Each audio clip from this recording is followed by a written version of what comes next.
Something had struck me as odd about our planet.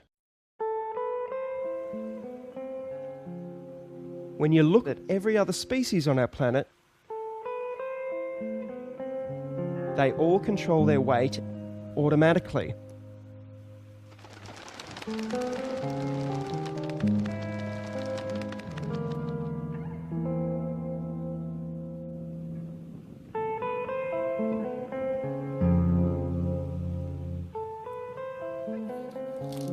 The only exception was us. And any animal unfortunate enough to be fed by us. I just couldn't understand why we were the exception. Why did we require willpower and everything else did it on autopilot? So I applied the only relevant skill I had, which was looking at evidence. And I found there was very little evidence for the standard eating advice we are normally given, and there was a whole stream of evidence which had been largely ignored. In fact, what we have been told about nutrition is dangerously wrong.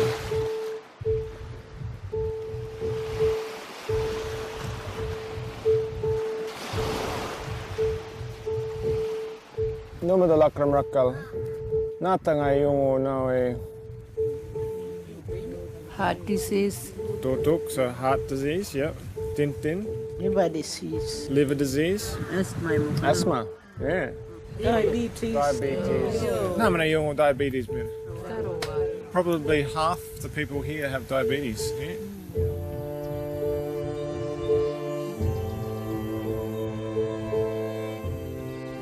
Diabetes, heart disease, high blood pressure, kidney disease, all what we call chronic diseases. When did those diseases start? 70s. 80s. So before that, people were dying from nakun Hepatitis.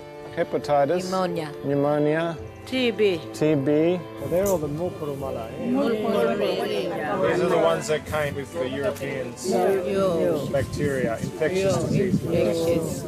If we go back further, balanay ngatil ngay balandabunna.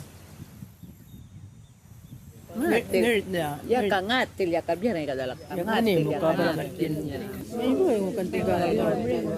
Bunda minananwalkan wala dingga nga lang kanila. Accidents malakan. Lop tuyul ko bay turkan baru lupan lana. What's the main? Old age. Old age na. Wawa. Old na.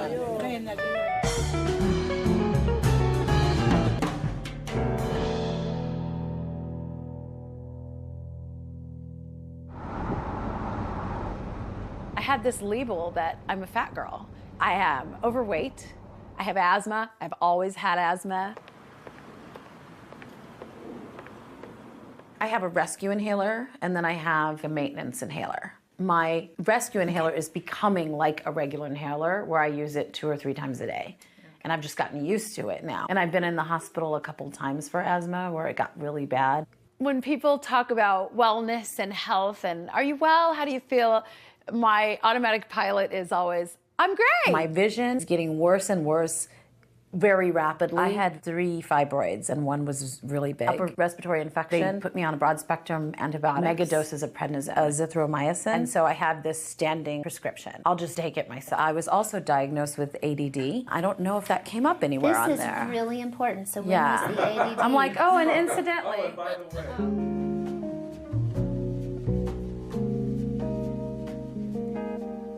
I remember when I was little, my mom taught me to write a letter. Dear Kathy, how are you? I am fine. Like those were the 3 things I learned first. How are you? I am fine. And I'm still doing that, but I'm not fine. This is levothyroxine. I take 1 a day for my thyroid. This is atorvastatin. It's for my high cholesterol. This is fenofibric, tizanidine, duloxetine. I take that for anxiety. Hydrocodone, cyclobenzaprine, gabapentin tablets that's supposed to make your brain process pain in a different way. This is also for my thyroid. This is for my neck pain. These are muscle relaxers. And that's my medication, which I think is more than enough. My mom struggled with weight her whole life. She created me to be an emotional eater. Somebody was picking on me at school. Come on, let's go get an ice cream. Something happened good in school. Oh, let's go out and celebrate. We'll go to Mickey D's, you know. And I ended up doing the same thing with my kids and my grandkids.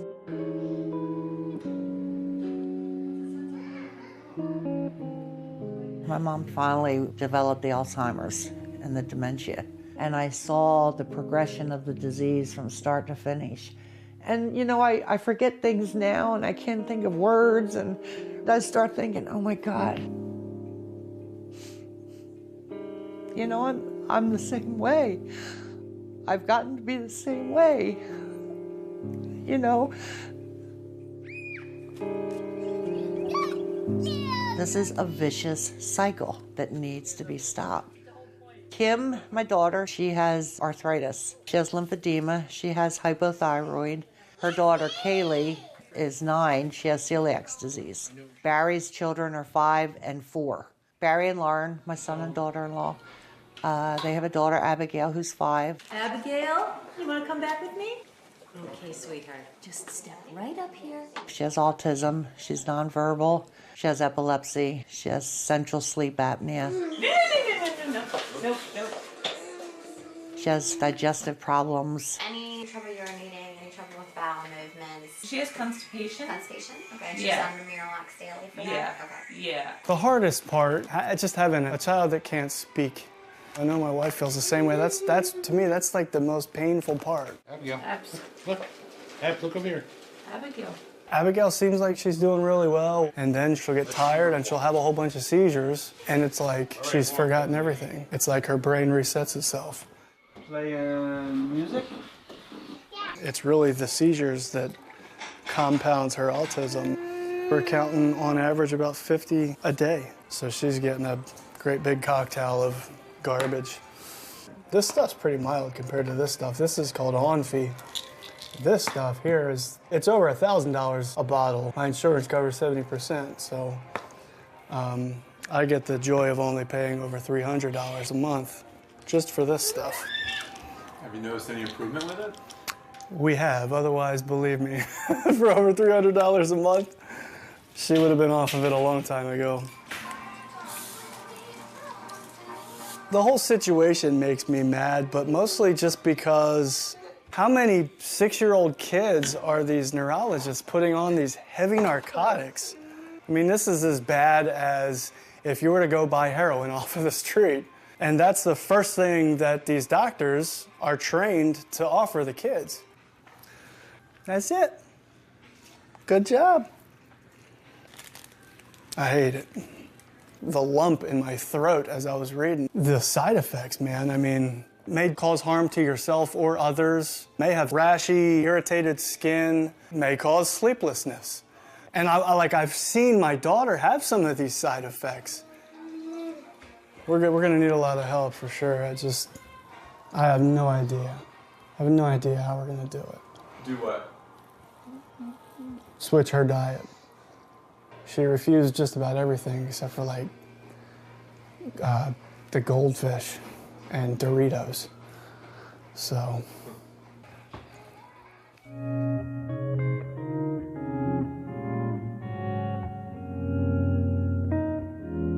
I just don't know. I don't know what it's gonna be like. I may get overwhelmed with it. But I'm truly at a point in my life where I'm afraid. I'm afraid that my chips have run out. You breathe it in, and then you hold it, and then you breathe out. That's how that works. I'm scared. I'm genuinely scared. Debbie, you're about to change your diet. What are you most afraid of? Failure.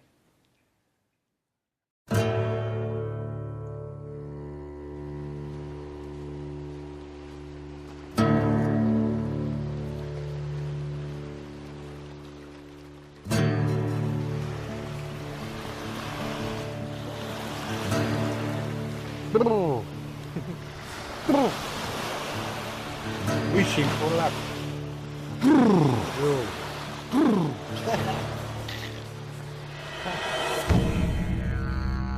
We are all physiologically and genetically hunter-gatherers.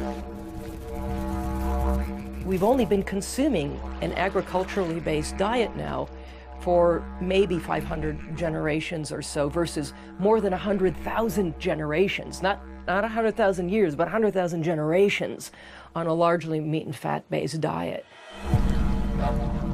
We have the brains that we do because of the enormous amount of fat that we consume as a species throughout our evolutionary history. Suddenly now we're eating a carbohydrate-based diet. And in the last 13 or so generations, since this thing called the Industrial Revolution, this has just gone down a slippery slope. You are the oldest culture on earth, is the Yolngu culture. 40,000 years. So anybody that has a go at us, don't talk to us unless you've got 40,000 years of research. Yeah? The American scientific expedition that came to Arnhem Land in 1948 showed that Yolngu people were extremely robust. No chronic disease, great teeth, well-built, muscular. I remember Yolngu in the 70s, ripple muscles, they were like supermen. I came back in '83 to see a population that was decimated. This chronic disease, tsunami, that is now wiping across the Yolngu population. Funerals are just this constant part of life here. Well, you finish one and then the next one arrives and then the next one arrives and you can kind of get a funeral fatigue. 6.3 markup. And all of life is needing to be reorganised around that. There are definitely still people alive today who, as they were growing up, were living a traditional lifestyle. We're running out of those people.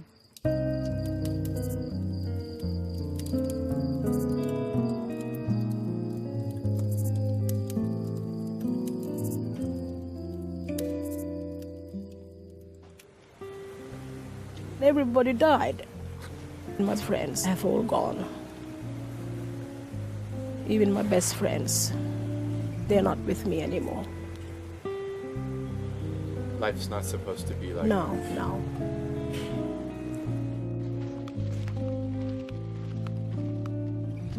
Dear Angel, can you tell me in your own words why are you here at this retreat?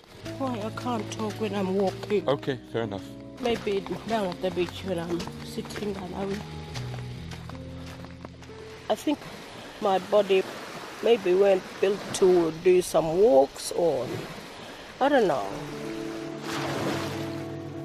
I remember when I was a little girl, I used to come with my grandfather. We'd be walking along this beach. And every night he'd share stories. He would tell me, this is the way to go. This is what you eat. Don't eat this. This is nice, but this is bad. Don't touch this. Don't eat this. It's not even food, it's nangining. Nangining meaning non-edible. Even those red and black beads, they're pretty to make a good necklace, but it's not good to eat. It's nangining. So much has been done to Yolngu people to send the message that they are inferior and that whatever is going on in the dominant culture is more powerful and superior, and that definitely applies to people's perception of food. This one's got caffeine.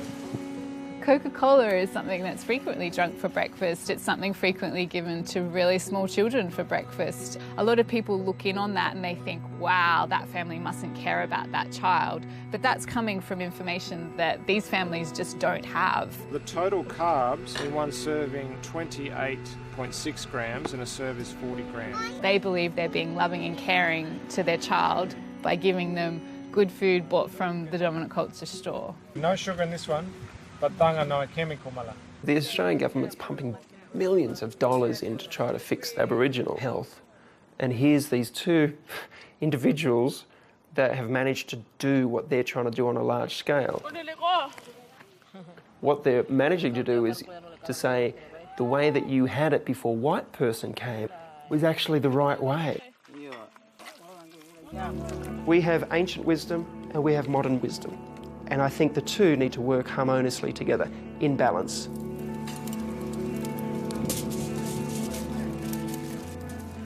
So in the philosophy of Hope for Health, what is good food? Good food is food that is grounded in the tradition of the Aboriginal people. This is the Yolngu way of cooking. And how might that translate to the rest of us? It's basically meat and vegetables, okay? Meat and vegetables that come from a place that is closest to its natural state.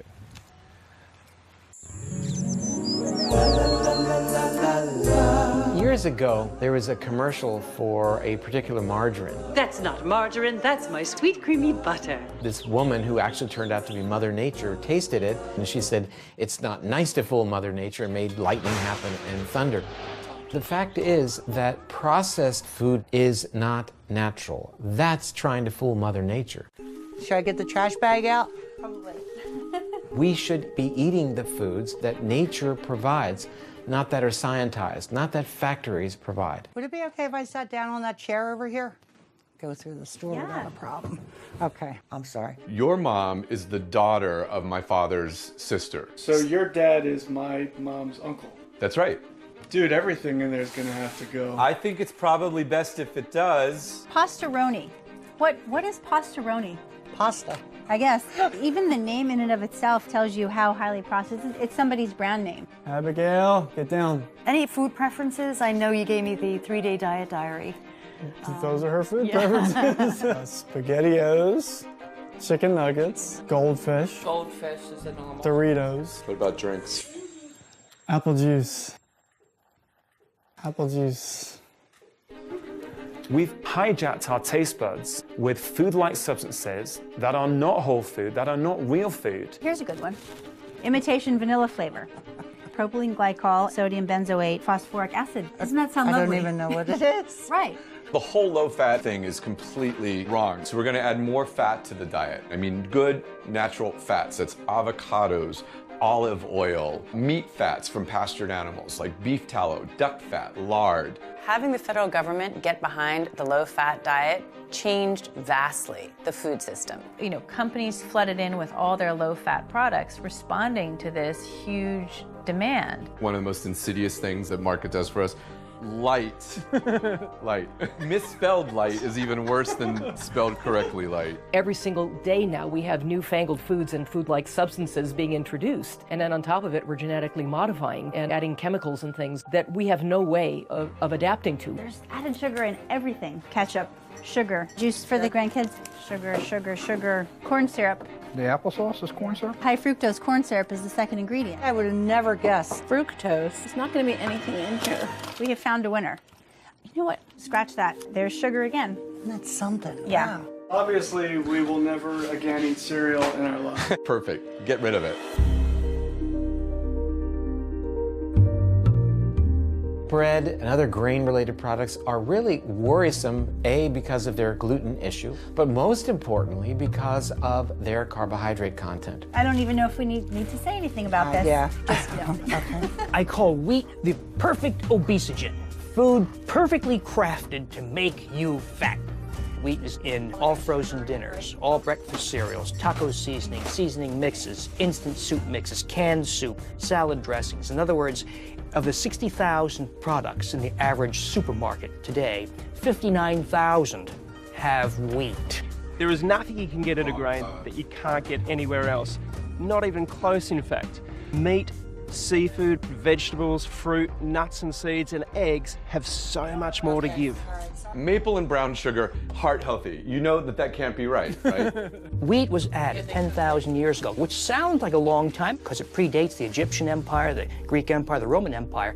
But 10,000 years represents less than 0.5% of human race's time on Earth. We went from a diet that was 90%, meat and fat to suddenly relying on grains and legumes for the very first time in our evolutionary history. These all gotta go. When a label goes out of its way to tell you how healthy it is, like 100% whole grain, reduced fat. By taking fat out, you guarantee that people have to shift over to high carbohydrate foods. That's just what happens. Fat is a critically important part of our diet, but we've got to be super selective because some fats are very threatening to our health. The reason olive oil is so good is because you can get the oil out of the olive really easily. It's like cold-pressed extra virgin olive oil. But you take something like this, This poison. In order to make packaged food, you need a fat that's solid and stable. So everything on a supermarket shelf, cookies, crackers, chips, need a hard fat, a solid fat. That's what gives it shelf life. If you get rid of butter, suet, tallow, lard, traditional fats, as our guidelines told us to do, what's left? Hardened vegetable oils, which is basically trans fats.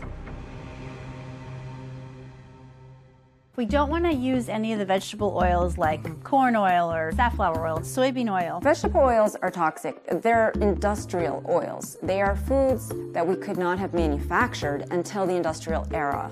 There are seeds that have oil in them, but that don't release their oil readily, so you have to use high heat and solvents to do so. That totally wrecks the molecules, destroys many of the antioxidants. It's a mangled, disgusting, smelly mess. Every cell in your body is wrapped in a membrane that's made out of about half fat and half protein. If the fatty acids comprising your cell membrane are unnatural, that cell membrane cannot function in the way that it's supposed to function. And that's the beginning of disease. It starts at the cellular level. Vegetable oils are acting like little miniature Trojan horses. Your body doesn't recognize them as not natural. It will make cell membranes. It'll make brain cells. But it's as if you were trying to build a house and your contractor said, well, we don't have any bricks, but we do have these little styrofoam balls. Let's go for it. Did the food grow on the planet? Did it swim in the water? Did it run on land? That's food. The one question I wish every single doctor on this planet would ask every single one of their patients is, what are you eating?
We have gotten a really nice selection of leafy green vegetables. We've got some excellent proteins, wild salmon, bison, fresh ginger root. We have some nice fat choices. We're going to be cooking with some coconut oil and lard.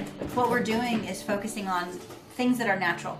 In the Western world, we're not suffering diseases of underconsumption. In fact, it's the opposite. We're suffering diseases of overconsumption. And once we get rid of refined oils, processed foods, refined grains, what we're left with is vegetables, fruit, nuts and seeds, meat, seafood, and good healthy fats. And that is what we should be focusing on.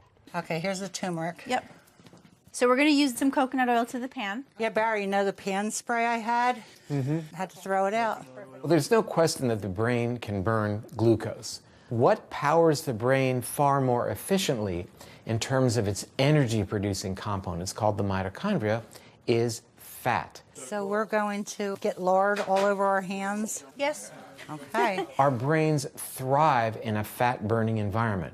Now, technically, we call this a state of ketosis. And to get into a state of ketosis, one assumes what is called a ketogenic diet, which basically means a diet that's lower in carbs and higher in fat. Oh, that smells amazing with that garlic.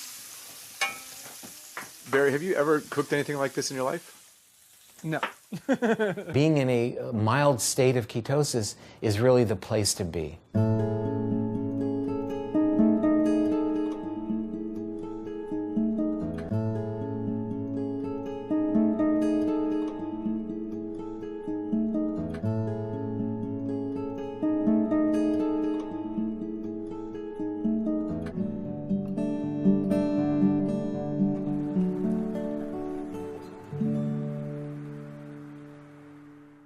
Okay, this is my first video diary. I started this new way of eating today. I figured since we're talking about all natural, I'm going to torment people by having on no makeup. Okay, I know this is not supposed to be a big old cooking show, but here we have some lamb with the bone in, and I am sauteing them in some coconut oil, and the green you see is kale that I just removed. And I made some riced cauliflower so that I can feel like I'm having carbs. Bone broth in all of these, by the way. Normally, I would just go out and eat 3 times a day. I'm so used to grabbing and going, but I am really gonna do this. I am gonna do this. I have to do this.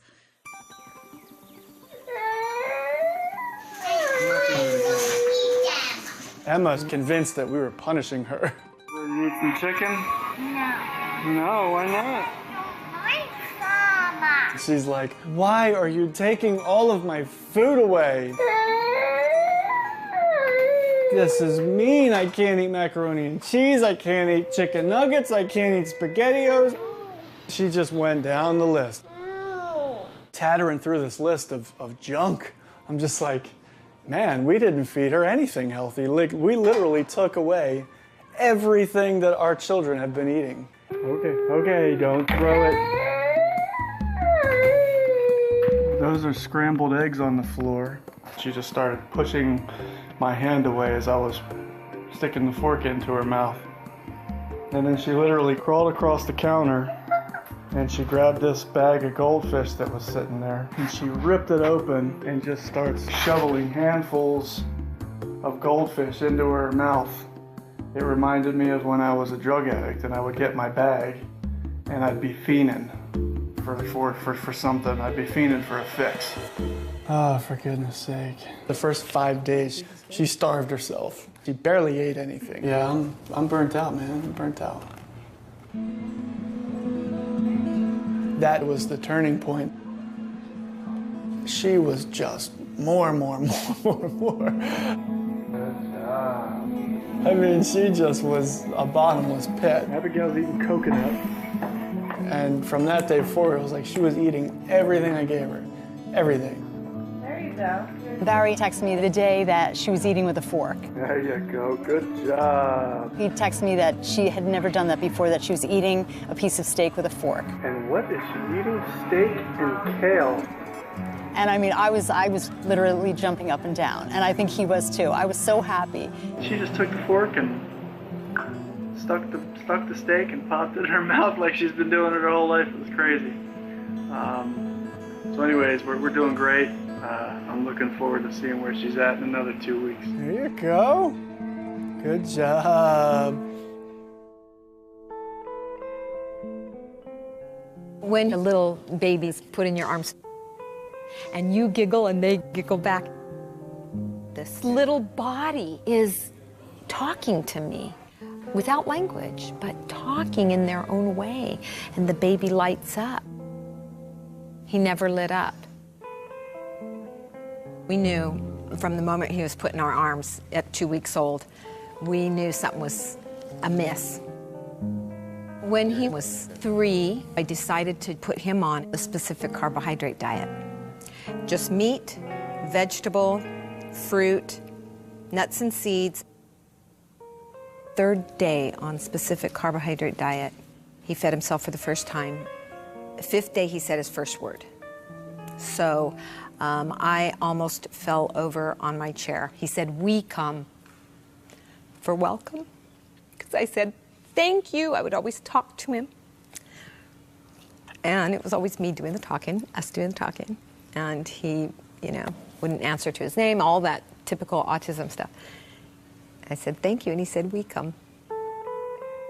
One of the things, though, that always bothered me was that he didn't seem to be able to stop bobbing, rocking, verbal noises. And so I was already beginning to wonder about if he needed something more.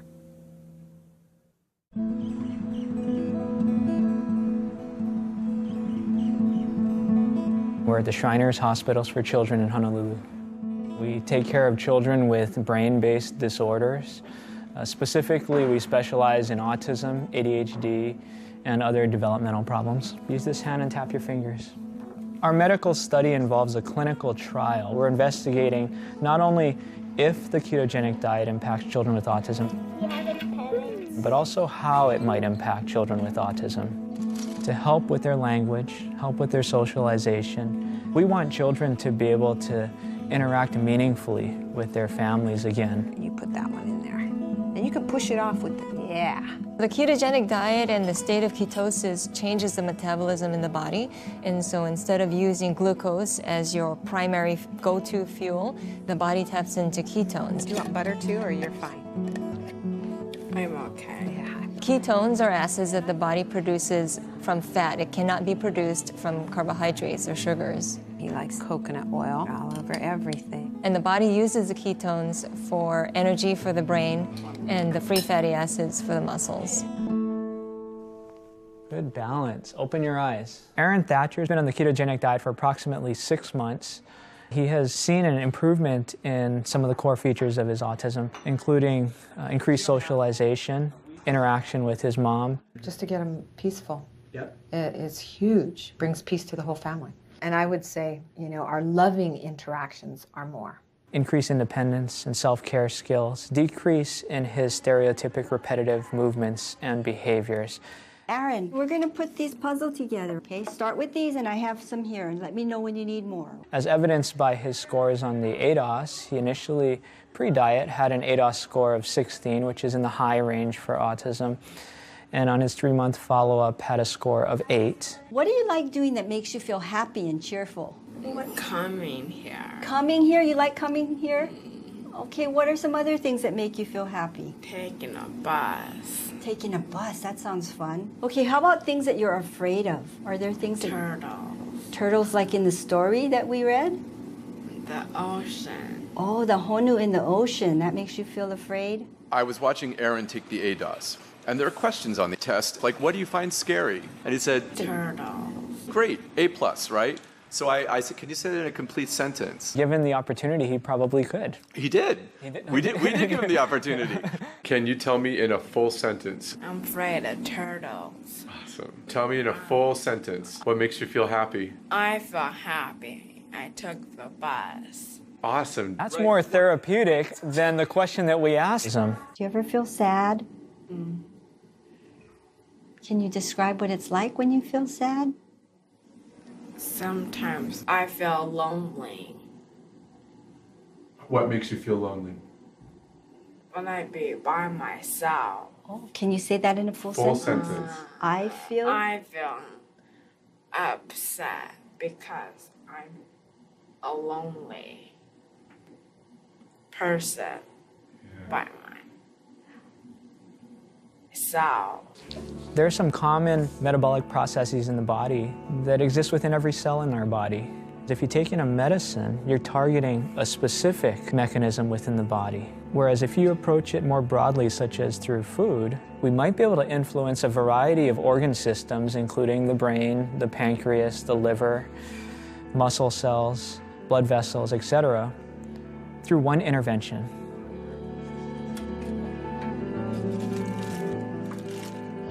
And this is not a new thought.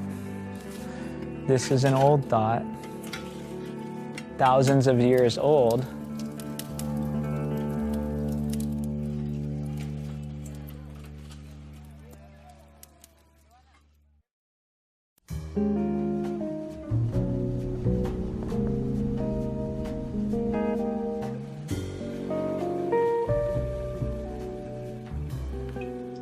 I think that eating alone only bolsters the little hamsters in your head that are telling you what you should and shouldn't do. I mean, I rarely will sit and eat a meal alone without there being some little commentary going on in the back. Well, you really should have less of this, or you really should have done this or that. There we go. Look at that beautiful bird. Oh, that looks so good. But when you eat with other people, you end up talking and bonding and sharing. I like that. I just like that better. So you'll see there's meat and there's fat in here. You don't have to eat it, but it's really good. It's interesting with the fat that's floating. I've become so ingrained over the years of fat's no good, don't want fat in my diet. You know what I mean? It's hard to I thought about your face. I'm like, Lisa's gonna be like, I cannot eat that. I thought about you. Well, it all started with Susan Powder back in the early 90s. With the spiky hair. Yeah. I'd go buy a fat-free cake and I'd eat the whole thing and I'd be like, I'm eating fat-free. But all of that sugar turns into fat. It's carbs. So they say it's fat-free when really... Well, yeah, when you're eating it at the time, it's fat-free. It has no fat in it. But what does it turn into once it goes into your system? Fat. More fat. So we're gonna make the mayonnaise, basically eggs and lemon plus oil equals mayonnaise. Okay. Right? I love it. So let's prove it. This is olive oil. Yeah, I'm using olive oil. You wanna use a pure oil like this that isn't gonna be toxic to your body. And Lisa's scared of the oil. It's gonna be okay, Lisa. I'm like counting up the Weight Watchers points in my head. I would love to be able to not have to count Weight Watchers points and not have to be so scared of eating sometimes, you know? But I'm scared of, if I don't do that, then I'm gaining the weight back. And so it's that allowing yourself to have the freedom to trust your body, to trust that when you do it, it'll be okay because you're eating real food. Doing this as an act of love, as something when we're all baking. Remember that, John? It's not. Hey, where's your toasters? Well, I'm gonna pour it on the first. I'm just gonna do it to taste. Oh my God, I'm so excited. To a long life of happiness and health. And friendship. And friendship, absolutely. Cheers. That was fun. I love you, girls. I love you too. In the 1950s, the nation was really in a panic about the rising tide of heart disease that had come from pretty much out of nowhere to be the nation's leading cause of death. In 1955, President Eisenhower himself has a heart attack, and he's out of the Oval Office for 10 days. So the nation is fixated on this problem, an urgent public health problem. Nobody really knows what causes heart disease, right? There's a number of different explanations. Maybe it's lack of vitamins, maybe it's car exhaust. So into this vacuum steps Ansel Keys, a pathologist from the University of Minnesota, and he says it's saturated fats. Saturated fats and cholesterol cause heart disease. Of 10 men, we can expect 5 to get it. And that was his hypothesis. He had an unshakable faith in his own beliefs. He was called a bully even by his friends. And he was able to get his beliefs inserted into the American Heart Association. So the first ever dietary recommendations telling people to cut back on saturated fat and dietary cholesterol to avoid heart disease were issued by the American Heart Association in 1961. That's the beginning of the story. It's the tiny little acorn that grew into the giant oak tree of advice that we have today and that we can't back out of. What was the evidence for that recommendation by the American Heart Association? It amounted to one study, coincidentally performed by Ansel Keys. That's the 7-country study where he went to 7 countries around the world, mainly in Europe, but also the US and Japan. And he sampled nearly 13,000 men, and he looked at their diet, he looked at their cholesterol, and then he waited to see who had a heart attack or who died of heart disease. I mean, he had a hypothesis that saturated fat caused heart disease, and he was out to prove it. For one, it's very clear that he cherry-picked his countries. He had done a number of pilot studies. He knew where people were not eating much saturated fat and had low rates of heart disease, like Yugoslavia and Italy. And he ignored other countries, also low rates of heart disease, like Germany and Switzerland and France, where they ate a lot of saturated fats. He didn't go to those countries, which would have disproven his hypothesis. His study showed that low saturated fat intake was associated with low rates of heart disease. Associated, but it doesn't mean that reducing saturated fat is what caused those people to suffer less heart disease. It was also true that these people ate very little sugar. In fact, they also found in that study that what correlated best with cardiovascular death was sugar. Then what ensued was a tremendous amount of science to try to prove Ansel Keys' hypothesis right. Billions of dollars were spent in large clinical trials, the most rigorous kind of science you can do. And they were done in mental hospitals and veterans hospitals, the kind of experiment that you can't do anymore because it's considered unethical. And at the end of billions of dollars of research, they could not prove Ansel Keys' hypothesis.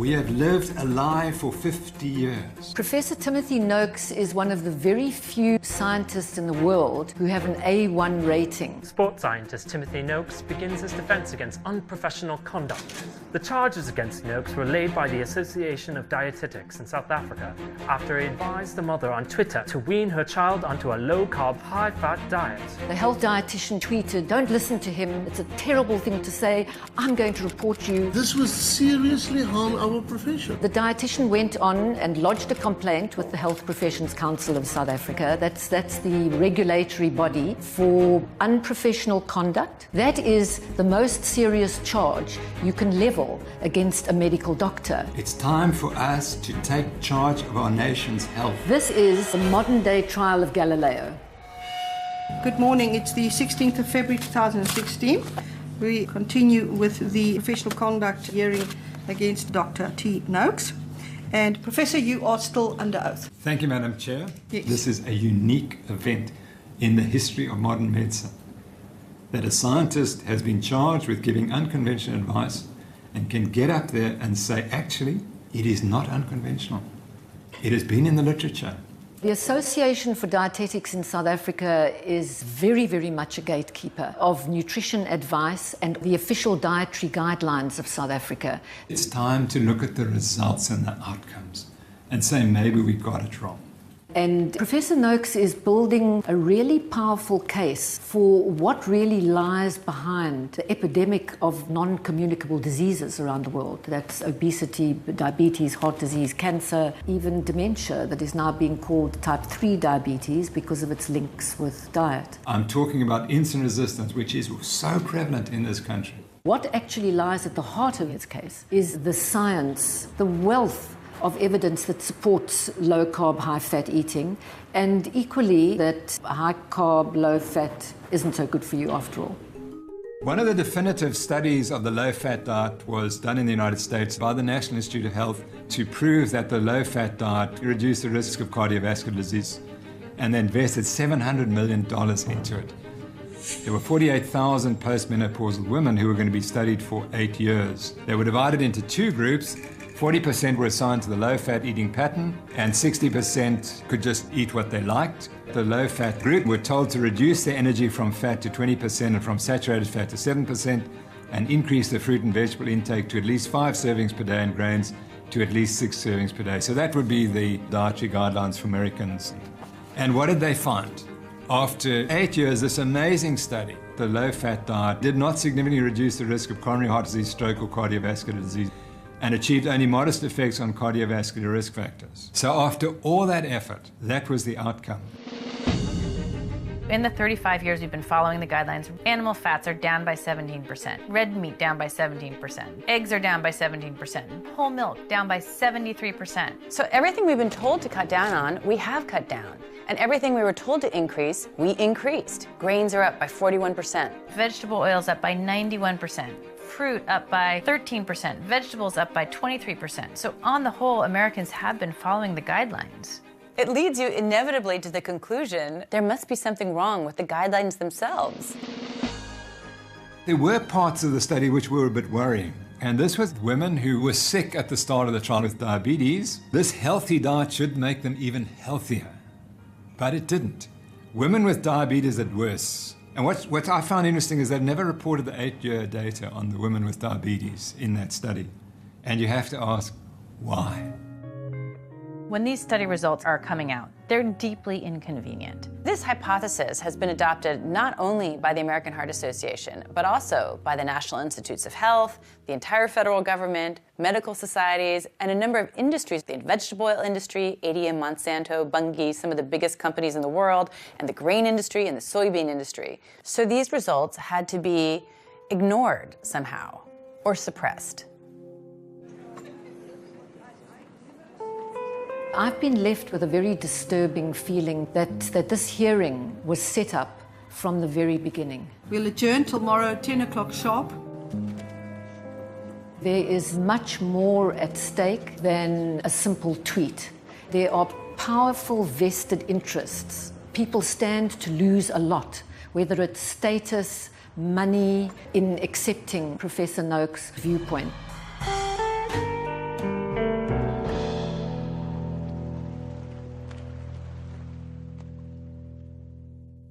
Could you describe what the low-carb, high-fat pyramid would be? Yeah, actually, that is maybe a graphic that more than any other.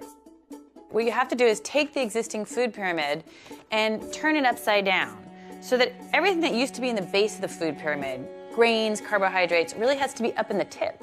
And then below that are fruits and vegetables. And then, in the big bottom slab really has to be fats and animal foods. That is actually what a healthy diet looks like.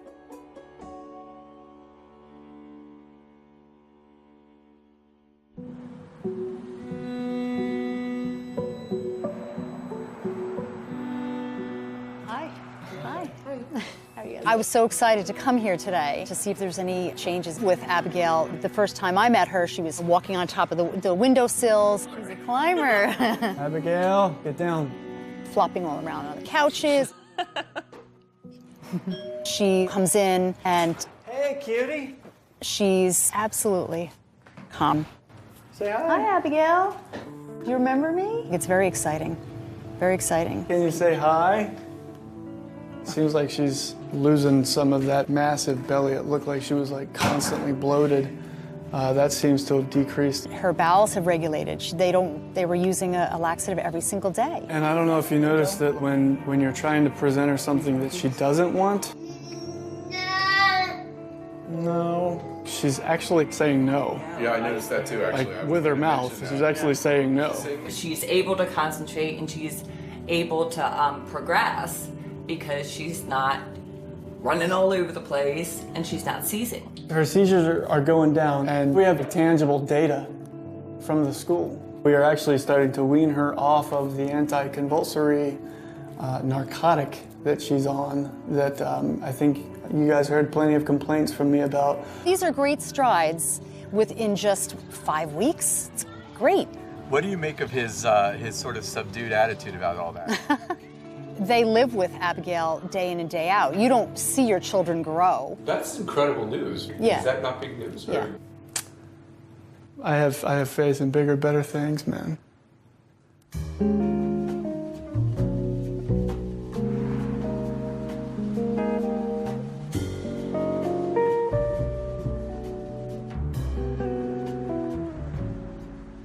All right, let me just get my recipe for this one. So we're going to make the chocolates and then... I want you to grind the macadamia nuts. Today we're going to be making 2 survival foods for somebody just starting out. The first one is macadamia bread. That's your fat bread that I saw? That's my fat bread. I'll deal with the messy part because I got the apron. And I'd like to make a sugarless chocolate. It's something you can have in your refrigerator when you just, I need something sweet. We both needed our little something. Yeah, I use stevia. I don't use sugar because it elevates my blood sugar. Taste it, see what you think. I think it's perfect. I think it's perfect too. I think it's perfect. Everybody needs to learn a new word. It's called hyperinsulinemia. We're going to grind the macadamia nuts into a butter. We are constantly triggering our insulin. Some people develop type 2 diabetes, some people develop cardiovascular disease, some people develop Alzheimer's. I developed cancer. In 2012, I went for a breast MRI. And something lit up like a Christmas light. I had invasive with HER2 amplification, which is very aggressive and metastatic type of breast cancer.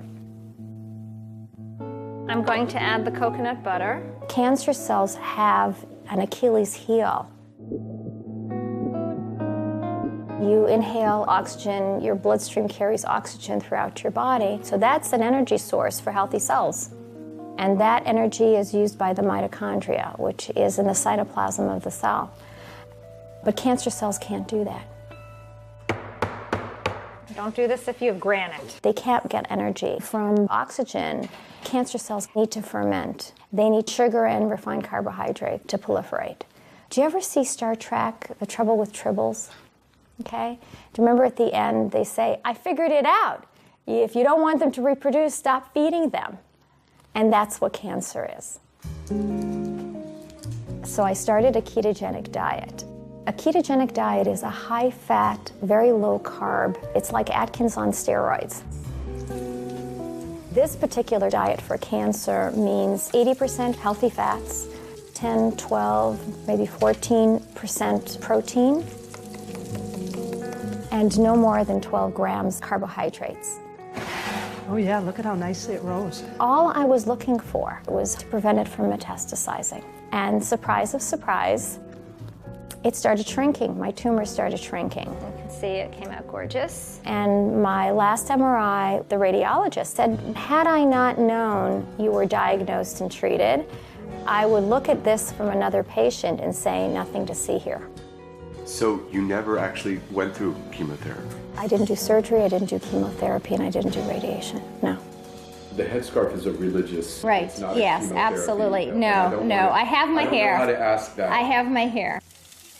I eat well, I have a wonderful family, I have a wonderful healthy life. This can be in a donut pan so you can make lox, cream cheese, and bagels. I've never had an illness from the day I was diagnosed. My immune system is so good now that everybody will get sick with the flu, and my grandchildren are coughing in my face and sticking their hands in my mouth, and I don't get sick. That's the norm. Yes, that is the norm. I walk into the doctor's office and they say, oh, our miracle patient has arrived. And that was very disturbing to me because I didn't think, God runs the world, of course, but I didn't think there was anything miraculous about what was happening. I thought it was hard science. What did I do that was different from what anybody else can do? And the answer to that was the research. A scientific study changes the picture.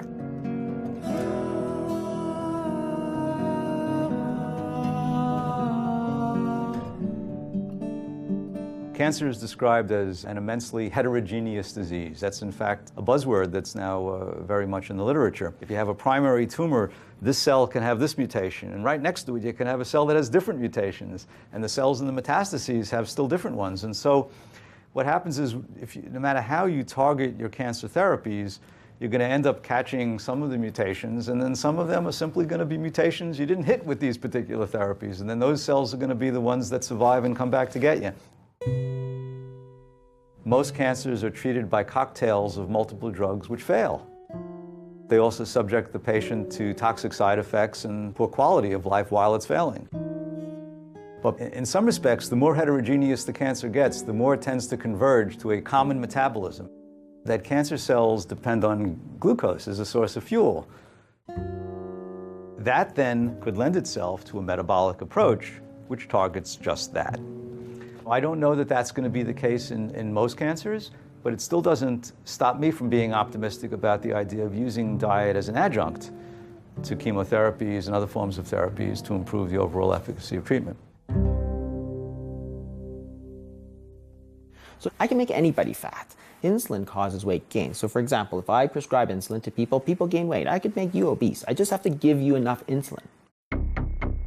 If you think about what the major causes of disease are in the 19th century and early 20th century, what was killing people was infections, right? So people are dying of tuberculosis, people are dying of pneumonia. We developed penicillin, we developed all these great drugs, so people lived. The problem is that's not our situation now. So we've taken the same attitude of here's a magic pill and we've applied it to a dietary disease. That's insane. The multi-million-dollar question is, why is it happening? I mean, it's not like we're deficient in pharmaceuticals, right? And we don't have a 2JO deficit. Right now, it's really the perfect storm. I mean, we're eating more processed food than ever before. Our environment is toxic, and we're leading these incredibly stressful lives. I think a lot of diseases are really the same disease. So like obesity, type 2 diabetes, high blood pressure, heart disease, it's all basically the same problem. Type 2 diabetes is a dietary disease. It's the leading cause of blindness, it's the leading cause of amputations, it's a leading cause of kidney disease and dialysis, it's a leading contributor to cancer, it's a leading contributor to heart disease. So practically 70% of what we practice in modern Western medicine is all related back to your diet. What happens when you're eating these high-carb diets is, of course, is this constant flood of first sugar and then insulin, because your body's like freaking out. Oh, it's too high. We're going to hit a coma point. Here we go. Got to do something about this. So out comes the insulin. When you're constantly shouting with this insulin hormone, the receptors on the cell will down-regulate. It's called insulin resistance. The body is not responding well to insulin. It's like if you're shouting really loudly, people are gonna put their fingers into their ears, right? If you shout really loudly every day for years, the cells get deaf, they don't hear it anymore. The body has to excrete 2 times more, 5 times more, 10 times more than normal to get the message across. And then you treat it by injecting even more insulin. And I think that's, criminally insane.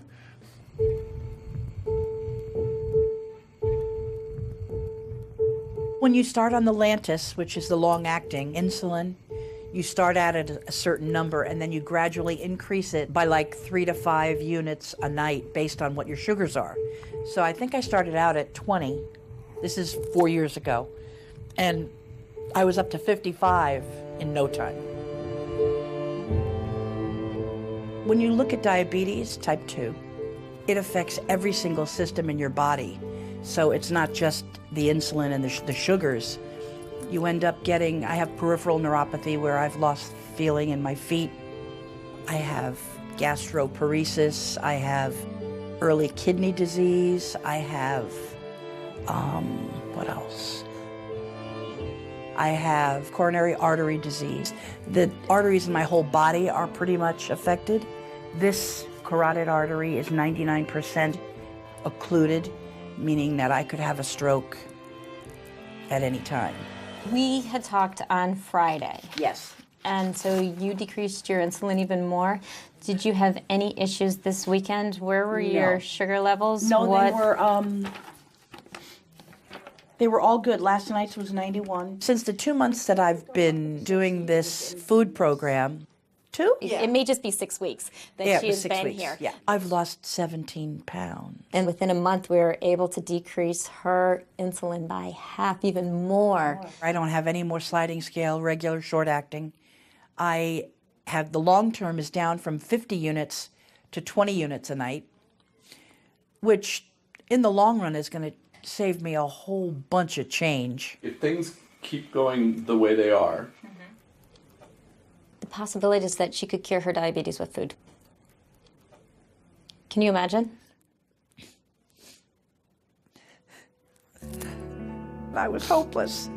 I was just getting fatter and fatter and sicker, and I really was at the end of my story. If I could inspire one person to stop and take a look at what's happening with their life, if it's in regards to your weight, depression, diabetes, understand that there's hope.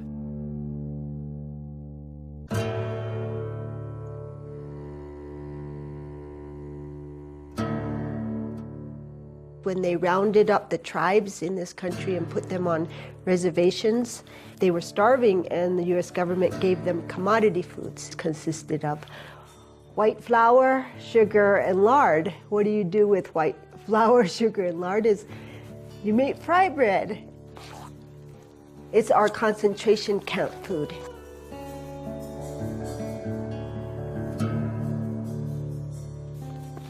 The fait accompli of what we call manifest destiny, what happened to all of the Aboriginal peoples of the earth since European encroachment, wasn't accomplished with guns, it was accomplished with food. Damper has become #1 food for Yoruba people.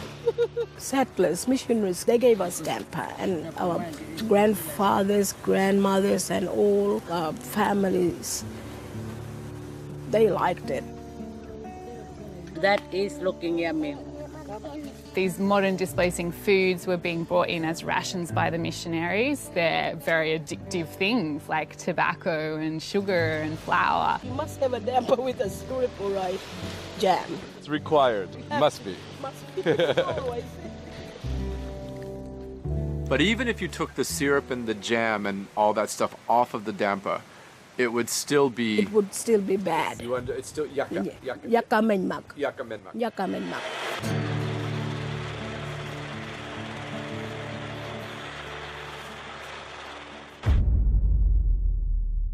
Maize has become our staple food. It's called pap in South Africa. It's mostly prevalent in impoverished rural communities. In South Africa, that's mostly our black population. So when we talk about maize being the staple food in Southern Africa, we have to understand how it got there. It was a decision by the South African government to produce maize on an industrial scale. And the question is, well, was that good for our people or not? It's not indigenous. It was never indigenous to South Africa. All our maize is genetically modified. It's refined.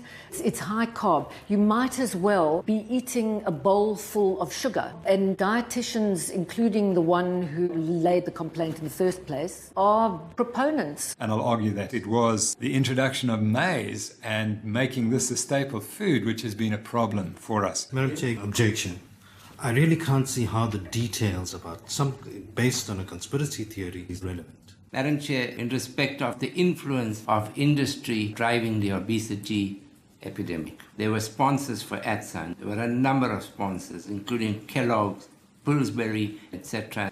If you work with a flawed model of just energy in and energy out, you forget about how behaviors are modified. You forget about how addiction comes about. You forget about how advertising influences the whole epidemic. I am submitting that that is irrelevant. The objection is overruled. Professor Noakes, you may proceed. Thank you, Madam Chair.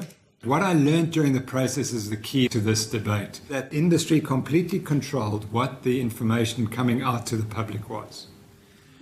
And I exposed that in one chapter. These guys know what they're doing. You know, it's not an accident, I don't believe, that people are hooked on all this junk and processed garbage. The Global Energy Balance Network was a front for Coca-Cola. There's something bigger going on here. The whole food system needs changing. What Coca-Cola is doing is to control the messaging of obesity globally by controlling the scientists. One of the tactics that industry uses is they'll fund studies that are designed to confuse the record. Their goal was not to talk about obesity. Their goal was to confuse the public. Almost all scientific conferences depend on industry funding, even to discuss a subject. If there's no funding, nobody's interested. Nobody wants to even talk about it. It's like depriving a field of oxygen. I've repeatedly been told that there's no evidence to support the low carbohydrate diet. That's incorrect. This is a randomized controlled trial published in 2008 by Dr. Finney. These are expensive trials and there's no money to do it. He does not get funding from the National Institute of Health. He has to go and raise his money himself. This is the evidence. He's putting people with a metabolic syndrome, half of them on a high carbohydrate, low fat diet, and the other group on a high fat ketogenic diet. Look at the results. Body mass and abdominal fat, high fat outperforms high carbohydrate, low fat diet. Triglycerides, one of the key markers of metabolic syndrome, down 50% on the high fat diet. We tend to overconsume carbohydrate in this country because it's addicting, but also because we produce it in ridiculous amounts. If you fly from New York to LA, the majority of what you're flying over, all those little circles and squares on the ground, that's America pumping out carbohydrate as fast as it can. That's the 30,000-foot view, that's what's happening, and that's reflected in our grocery stores. Now here's the HDLC, which we all told is the good cholesterol. What we're not told is when you eat a high carbohydrate diet, your good cholesterol comes down. And you go on a high fat diet, HDL cholesterol goes up. There isn't a single multinational corporation on planet Earth that wouldn't stand to profit from every man, woman, and child consuming a carbohydrate-based diet. That very particles that are damaging our arteries are increased on a high carbohydrate diet and reduced on a high fat diet. It's incredibly cheap to produce, it's highly profitable, and it keeps you perpetually hungry. What could be more perfect? Now, this is even more remarkable. Saturated fatty acids in the bloodstream, which greater your risk of heart attack. Now you eat more saturated fat, and the saturated fatty acids in the bloodstream go down. Pharmaceutical companies are profiting from this. Weight loss industry is profiting from this. Undertakers are making out like bandits. About the only people that aren't profiting from all of this are the rest of us.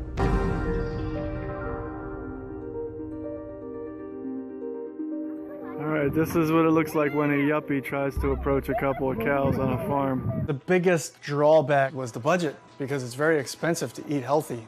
One of the ideas we threw against the wall, and it actually stuck, was that we were going to buy a grass-fed cow, a whole cow.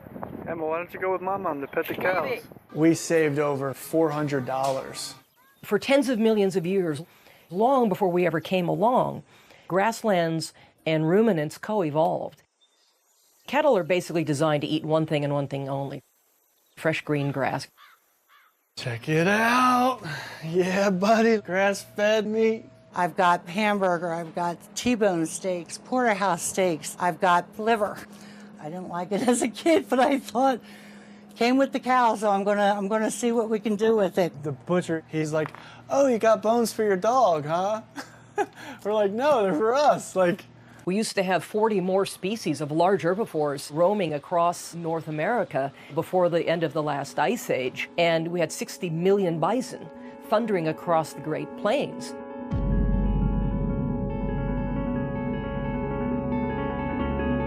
Today we have 60 million cattle that are populating feedlots. You know, grain feeding of animals.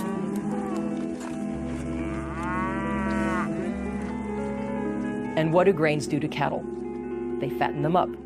We could take a hint from that. Roughly 97% of all the meat produced today is produced in these feedlots. Go vegan! Go vegan! And where we hear passionate vegetarians and vegans and animal rights advocates screaming about how we raise animals for food, I'm standing right there with them. It's wrong, it's unsustainable, and it has to stop. But there's also misinformation and misunderstanding being promoted by genuinely well-meaning people. What people don't understand is that everything really hinges on restoring natural systems. Do you see that happening in the United States? Like, can we reclaim our Midwestern prairies again? Is that possible? It depends on how successful this documentary is, right? You were a vegetarian. Oh no, I was a vegan. I was never a vegetarian. I went from standard American diet, vegan. I think when I started as a teenager, I had very good impulses about the world that I wanted and the ethical base that I wanted to form, the actions that were my life, that were going to be my life. That hasn't changed. So justice and compassion and anything that questions human hubris or human entitlement, those are the only values that are going to get us to the world that we need. The problem is information. And with a different collection of facts, a different set of information, I might have made a very different decision. If you want to reduce your carbon footprint, one of the best things you can do is eat locally, grow your own food in your own backyard. So I took this up with fervor. I really wanted to do all this. So made a garden happen and pretty immediately hit the wall of what do plants eat? We're used to thinking of plants as sort of insensate salads. They actually have needs. Well, I'm going to get the organic whatever, and I go to the farm store and I'm looking around, and every single thing that's an amendment that is for fruit, like strawberries, it's bone meal and blood meal. Well, where do I think minerals come from? Well, I don't know. I've never done this before, and I'm horrified. I mean, I don't even want to smell it. I don't want to touch it. It feels so unclean. And where does this bone meal and blood meal come from? Well, it comes from, from animals. It's like, where it doesn't fall out of the sky. Like, I know this is about dead animals. It's horrifying to me. What do? I have to supply what the soil needs, and what the soil wants is dead plants and dead animals. And I can't take animals out of that equation. I mean, it's absolute hubris to think we can. That's what soil is. That's how it evolved. That's a thriving living community. There are insects, and they want to eat strawberries too. So either I'm going to kill them or I'm going to get some creatures that will do it for me. And I went ahead and got chickens and ducks. Again, this was this just tremendous moment of ethical and moral meltdown. So now I'm enslaving these chickens and ducks to do this terrible thing for me, which is kill. You've never seen anything like a duck eat a slug. You want to see happiness? This is what I live for, was what my duck said. And boy, was she a happy little creature, the chickens as well. So they ate all the bugs for me, and I never saw another slug. Animals tell us what they want. If you just let them do what their nature is to do, then it's not even that they're happy, it's that they are who they should be. The most destructive thing we've done is this activity called agriculture. We don't really have a clue what goes into making that corn or making that soy. All we know is that you look down on your plate and it doesn't look like a dead thing. Therefore, it somehow must be peaceful and kind and sustainable. And we're utterly wrong about this. You have to understand what agriculture is. you take a piece of land and you clear every living thing off it. And I'm including the bacteria in that. So all the plants and animals that are supposed to live there, they're gone. Now you're going to grow an acre of corn or wheat. That corn is going to require things that are not there for it, and you're going to have to come from the outside and apply them. It's going to take a lot of fertilizer, insecticides and fungicides, because you're fighting a war, right? All those other plants and all those other little animals want to come back. Now, another thing that happens is every time you plant that corn, you're destroying that soil, a prairie or a grassland. It's the perennial roots that make channels for the rain. When you only have annuals, they don't live a long time, so they don't have time to build long roots. So year by year, you are drawing down that soil. And then, of course, all that soil washes off. You know, if you're on any kind of a slope, it all is just going to go into the local river and kill it with all that dirt. So now there's no fish either.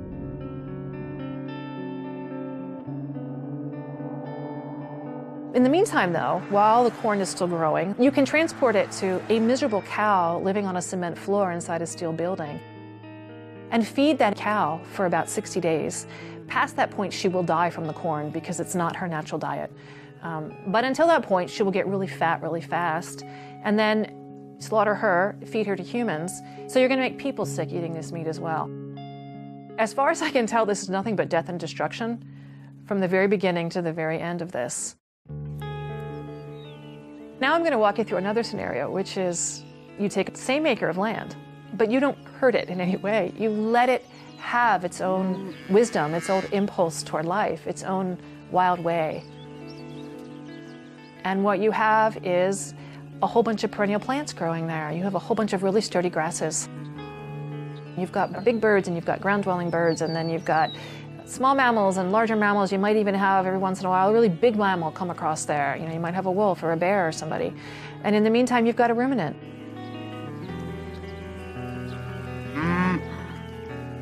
So you've produced the same amount of food for people. You've got the one ruminant at the end. You know, you slaughter her and now people can eat. But that acre that is still in that prairie, that grassland, you could come back in 10,000 years and all of that life would still be there. The only thing different would be a little more soil, which is to say a little more resilience, a little more depth to life. And that is how we lived for 2.5 million years as humans on this planet, participating in that cycle.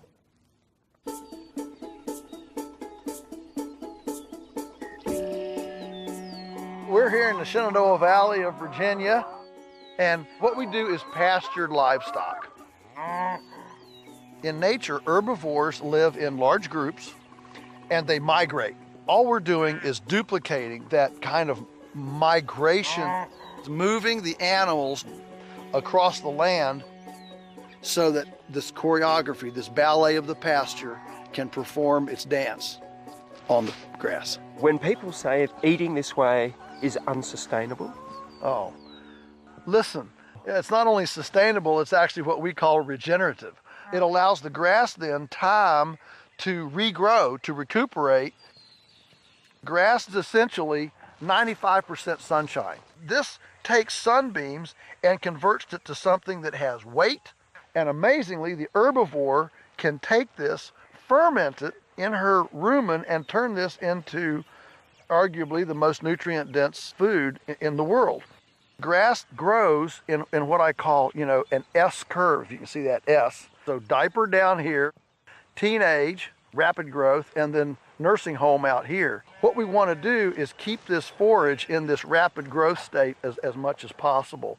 So the role of the herbivore in nature is actually to prune the grass to restart that rapid metabolic capacity. This is what builds soil, hydrates the landscape, and actually sequesters carbon. This is the system. When grass is allowed to be as productive as it's supposed to be, it actually is far more efficient at converting solar energy into biomass than even trees. That's why all the rich, deep soils of the planet are under prairies with herbivores.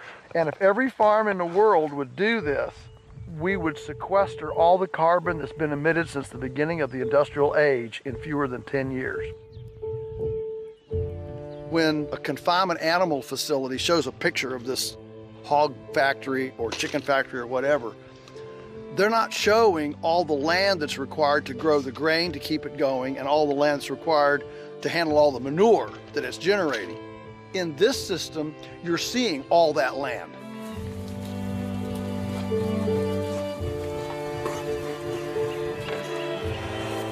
I think a lot of industrial agriculture thinking is that the earth is a reluctant lover. Whereas actually, we view the earth as an abundant, loving partner who responds to caress, who responds to care, and if we will come humbly to the land, why, it's ready to give us way more than we could have wrestled from it. This is the mystical, awesome cycle of life, and to be able to be this close to it has a humility to it, a perspective that is actually quite profound and actually quite historically normal.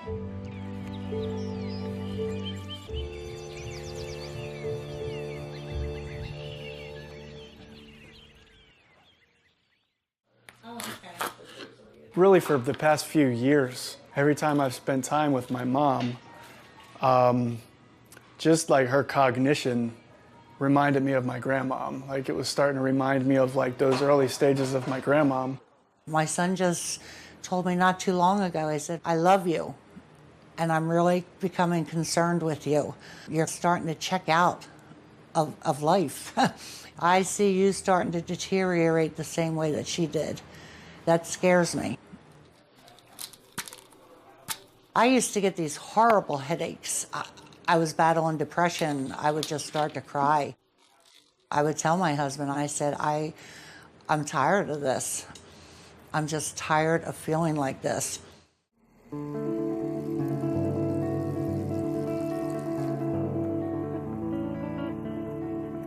Since we started eating clean like this, I have not had, and I kid you not, I have not had one of those headaches, not one. My energy level, my thought processing, I mean, I've seen remarkable changes. You know, until you've been there in that dark place, you can't really grasp the magnitude of it.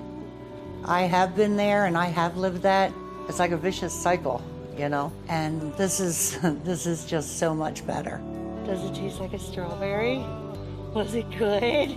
Yeah? To sit down and have a conversation with my mom, and she's clear-headed, like for the first time in years. You gotta squirt water down into the hole. I feel like I've got my mom back. I can't wait to see in 6 months from now, what other changes could there possibly be?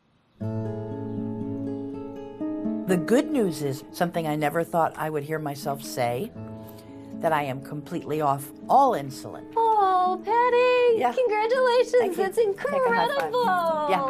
Yeah. When your blood sugars have been completely fine? It's been 10 days. Are you kidding? But who's counting? How much weight have you lost in entirety? 45 pounds so far. It's so exciting. 45.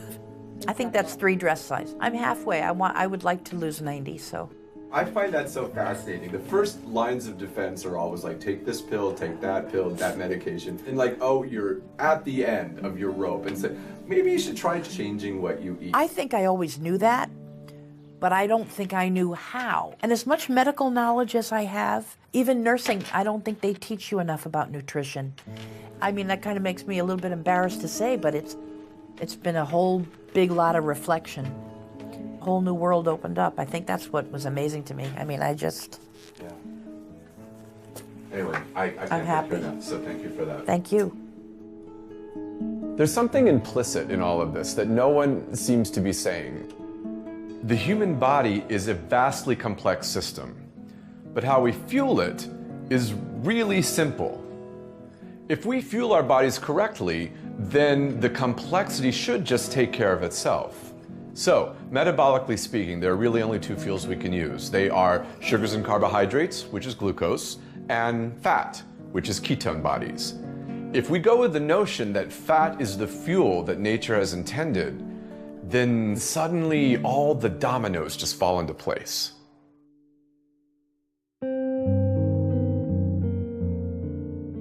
The final part of the jigsaw. We spend millions of rands training hypertension experts, obesity experts, diabetes experts, heart disease experts, but they're all treating the same condition. We can continue to teach a failed model. We can continue to train more doctors and build more hospitals and tell people they must eat lots of carbohydrates. A model that is causing millions of South Africans every few years to develop type 2 diabetes. Or we can say maybe we got it wrong. Because the only people who are suffering besides myself and my wife are the people of South Africa. Professor Noakes, on a charge of unprofessional conduct, the majority of this committee find you not guilty.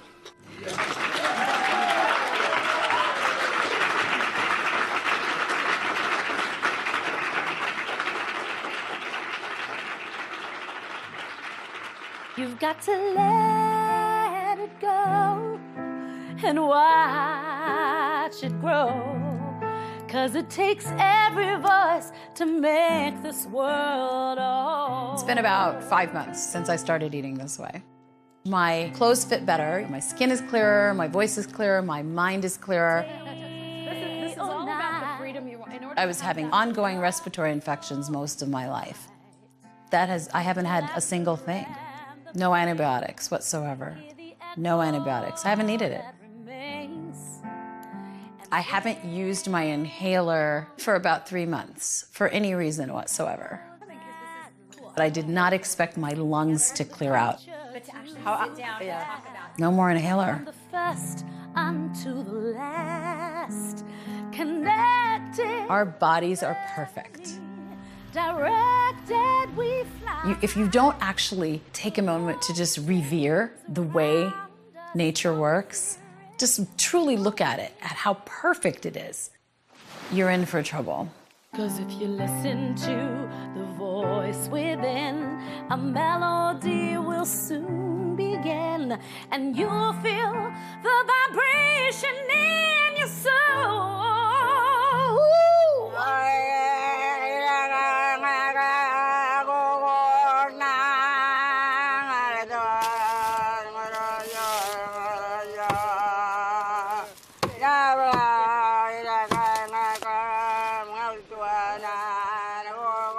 This is my blanket, my sheets that I born with.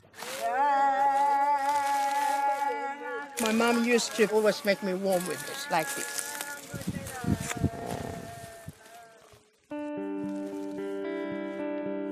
A week ago, you were talking to me, and your body was not in a pleasant place for you. No, not yet. The second week, I went out on that walk and I started singing away as I was walking. And I was so happy.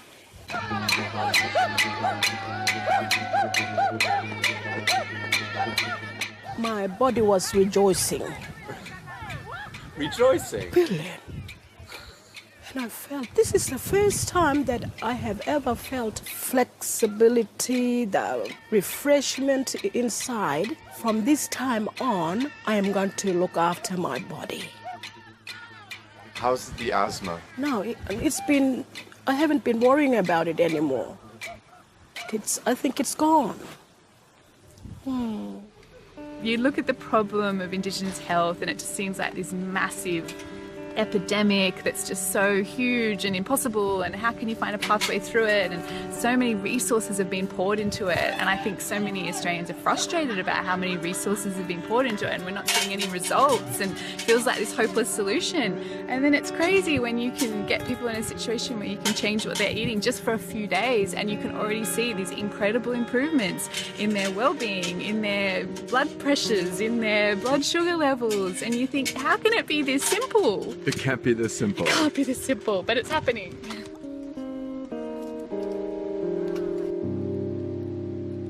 Look at that everywhere. Learning all of this, so nice. Human anatomy, all these blood cells, all these cells that make up our body, so perfectly woven together. So beautiful.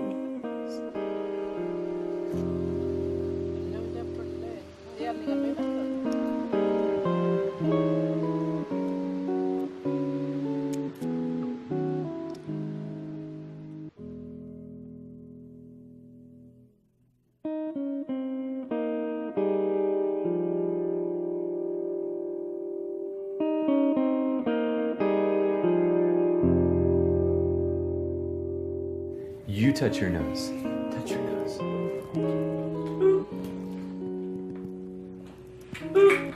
One more time. She's pulling her hand. That's it. That's your nose. One more time. Ready? Abigail, where's my nose? There. Nose.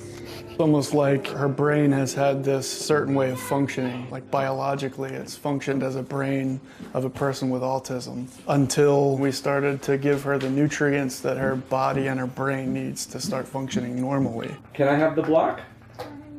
Can you give it to me? Good job, man. Oh my gosh, I never saw her do that. Give the block to Daddy. Daddy. Come on, you silly. Yes! Now, give the blocks to Mommy. To Mommy. Mommy. Give the blocks to Mommy. Good job. Yes! There you go. Thank you.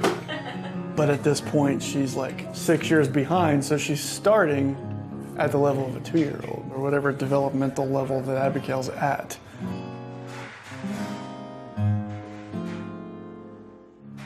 I got her a bunch of summer clothes in April because it was her birthday. It's probably not till July I started putting them on her. And they were all too big. They were all like a size too big for her.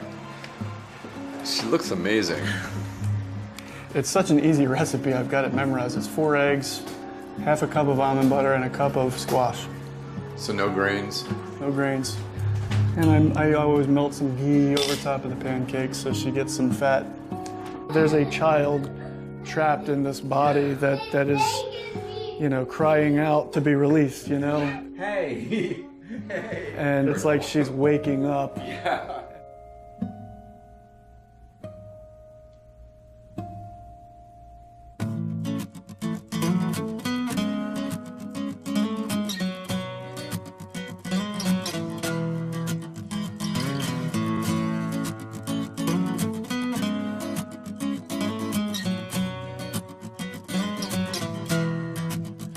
I know a carpenter, I know a laborer, he is my teacher, he is my brother. I have a neighbor, he is my savior, he doesn't waver, he's a strong believer. I know a farmer, I know his vision, I know his struggle, I know his hope. They are all archetypes, people that I might like to be just like in a completely different way. And we all we're coming out of our caves, coming out of our caves. Yes, we all catch a swell, catch a wave to